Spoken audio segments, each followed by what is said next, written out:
Реконструкцијата на спортската сала во основното училиште Елпида Караманди беше првата локација која денеска ја посети претседателот на ВМРО ДПМН Груевски. На самото место беше информиран дека со 2 милиони денари општински пари целосно е заменет паркетот по сите стандарди, интервенција на кровот и зидовите, со што после 37 години околу 600 ученици ќе имаат услови за спорт.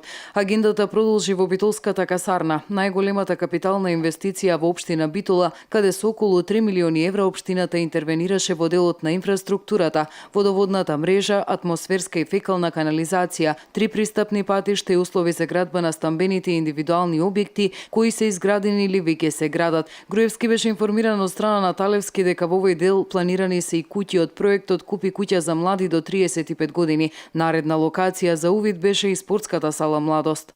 Го проширивме игралиштето, поставивме потполно нов паркет, поставивме нови столчиња комплетно, зедовме и имавме и стар семафор, имаме нов семафор, но исто така имаме, еве го ваму новиот, исто така имаме пелет линија и котли за грејење во зима. Тоа го немаше салата. Значи тоа е исто еден многу интересен проект. Значи практично тоа е доста ефтина енергија. Ефтина и еколошка. Еколошка. Значи имаме проект прекогранична соработка, околу 90.000 евра дојде на наша страна и ја направивме пелет линијата и го инсталиравме котелот. И тој е инсталиран. Сега и нова сезона, значи ќе може да го користиме.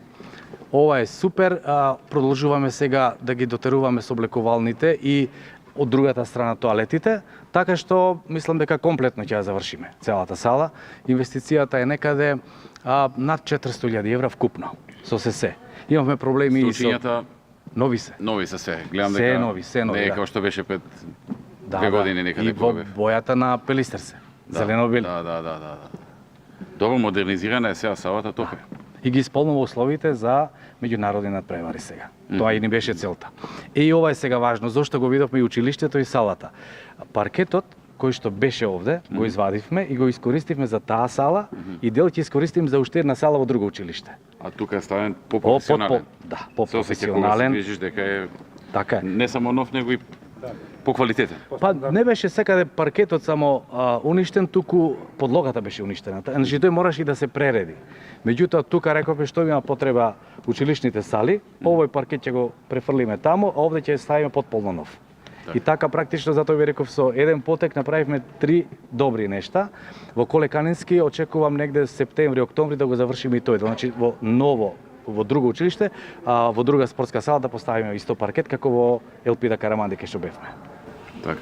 Добро, многу убаво направено. Честитки, навистина, многу убаво. Благодарам. Последната инвестиција беше киното Манаки, кое со завршницата ќе достигне буџет до 700.000 евра. Завршена е градбата, се чека интериерот и опремата за проекциите. 4 значени проекти кои што имав можност да ги видам. Се распрашав како оди и со изградбата на трибината на стадионот. Градоначалникот му информираше дека оди одлично, дека работите се движат согласно планираното и согласно планираната динамика. А најмногу се радувам што работите одат одлично во индустријската зона.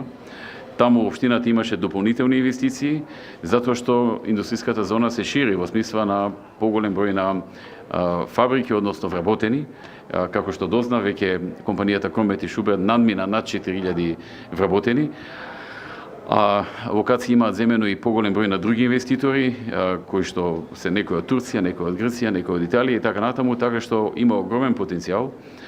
И веќе не можеме да зборуваме за потенцијал кога има над 4.000 вработени. Веќе зборуваме за нешто што живее и се развива. Груевски задоволен од она што го виде и од динамиката според која се одвиваат активностите. Дополни дека ветеното се реализира во насока на подобрување на условите за живот на битолчани и додаде дека останатото што не стигнале да го завршат, ќе го реализираат во моментот кога ќе им се укаже прилика за тоа, поточно за многу брзо, алудирајќи на предстојните локални и евентуални предвремени парламентарни избори.